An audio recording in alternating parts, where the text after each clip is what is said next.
It is a real pleasure to be here and tell you a little bit about the developments in North America from the point of view of Canada, Mexico, and the United States.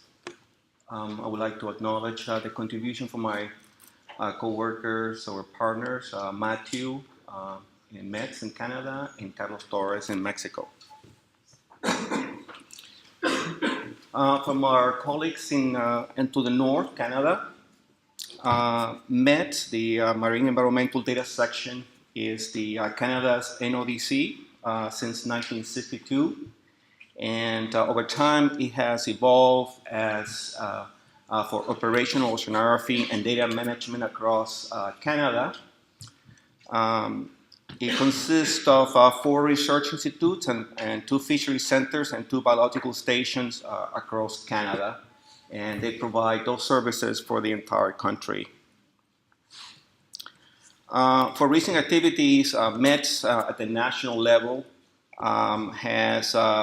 provides end-to-end data management for Argo, for fisheries, ocean gliders, tides, and water levels as the official archive, and provides of course, the oceanographic profile centralized archive for Canada, as well as wave buoy data archive and operational oceanography to the GTS process.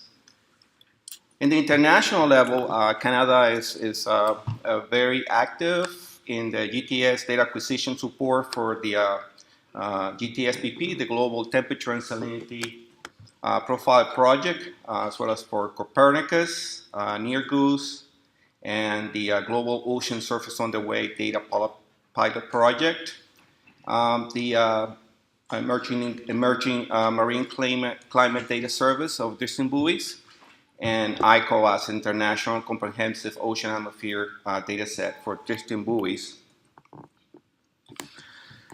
In terms of what they are working on and what they would like to work towards the future is the modernizing their data ingestion process for enabling management of new data types and formats, including buffer for meteorological data, increase the number of access points to METS data, including via web services and APIs, and improve the analytics capacity by using cloud technologies that we have heard from various speakers.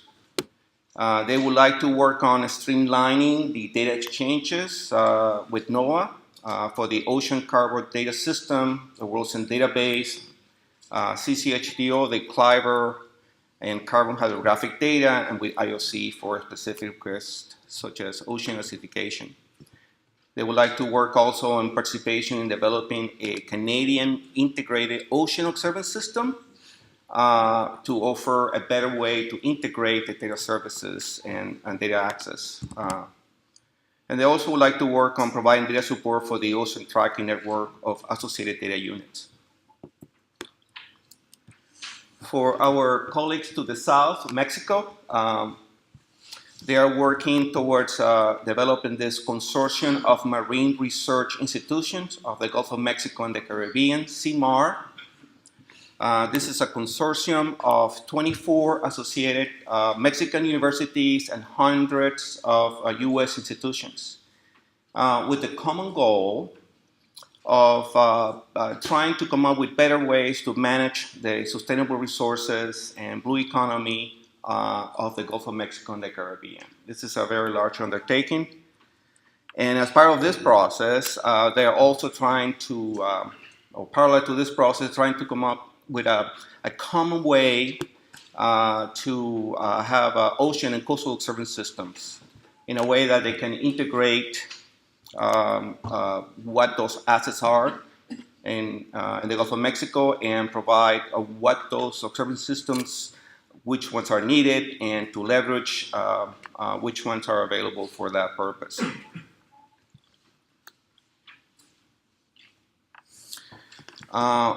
For where I represent the United States,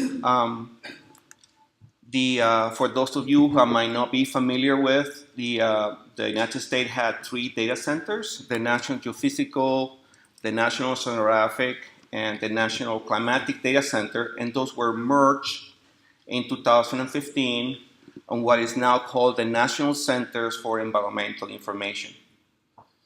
As such, we have now a very large repository of data in one place, which exceeds about 30 petabytes of data, and we expect that that data will grow to over 160 petabytes by the year 2030 because of the amount of satellite, for example, satellite data and model data that we expect to get. The United States is a very promoter of open data access, and so in 2013, it was delivered the U.S. Public Access to Research Results, which encourages and stimulates the accessibility of public data information. NCI over time has tried to work very hard to provide a service for data access to everybody. For example, on the left side, on the bottom, you see that we are the final repository for the Argo and BioArgo data. We are now providing the ocean carbon data system that CDAC had a role in the past, and we have continued their leading role. And we also are the repository for the Global Temperature and Salinity Profile Program. On the other side, what we are trying to do is trying to automate the acquisition of data in a try to make it more pragmatic and more useful. For example, we are trying to automate the process for the National Science Foundation in the United States, the rolling deck to repository data management. We have automated a process for acquiring all the CCHDO data. On a quarterly basis, we are able to absorb all the data and try to incorporate not only the raw data, but also data into the Wilson database, which I'll talk in a little bit. And we are also working towards automating the NCI data repository for the NOAA fleet of ships and airplanes, so that all that data can be made available as soon as they are acquired. My colleague Steve Boyer will talk more about this, but I wanted to mention the Wilson database, which is an IODE project, and it's a very large undertaking in which on the left side we have a lot of sources of data, which you can imagine they are all in different formats, and archive them and make them accessible in the NCI archive, and transform them to the Wilson database for the ocean profile portion and put them in one digital format so that we are essentially integrating all that data into a usable database that in turn could be used to develop products by anybody. For example, I mentioned a few of those. For example, the Wilson database is the Center for Marine Meteorology and Ocean Climate Data, CMOC, under the JCOM. Marine Climate Data System is used for boundary conditions, for example, for ocean modeling. Of course, is used for developing the World Ocean Atlas. Is the IODE International Quality Control Ocean Database for temperature, and is used for data that supplies data to ICOATS and big data for NOAA and so on and so forth. The challenge is, part of the challenge is how to optimize all the flow of data that is on the left side and provide all the data to provide value added so that the community can take advantage of this. So that's a good segue for my last point. Vladimir and Julian have talked about this as part of the Ocean Decade. In the background, you see there is a large array of hardware that will be deployed as part of the UN Decade. And the premise of the UN Decade, as Vladimir and Julian alluded earlier, is that it will be a 10-year global project in which scientific data will be used for providing a basis for sustainable use of the ocean. And then besides the incredible challenge of putting all this hardware in the water, there are two things that I would like to encourage us here and everybody to think about how best put our best foot forward. And one is on the left side is the data, how the flow of the data might work. This is an incredible amount of data that will be available. How that flow will work, and how best to talk about terabytes of data, satellite data, in situ data, and so on and so forth. How that will work is one challenge.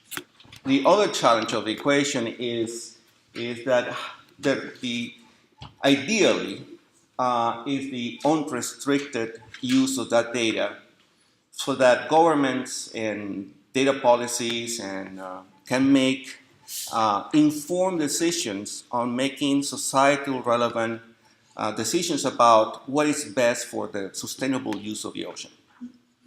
Without these ingredients, I think it would be very difficult to make the best use of the information. Strategies without data are just opinions, and I think that we need to strive towards that. And with that, thank you so much.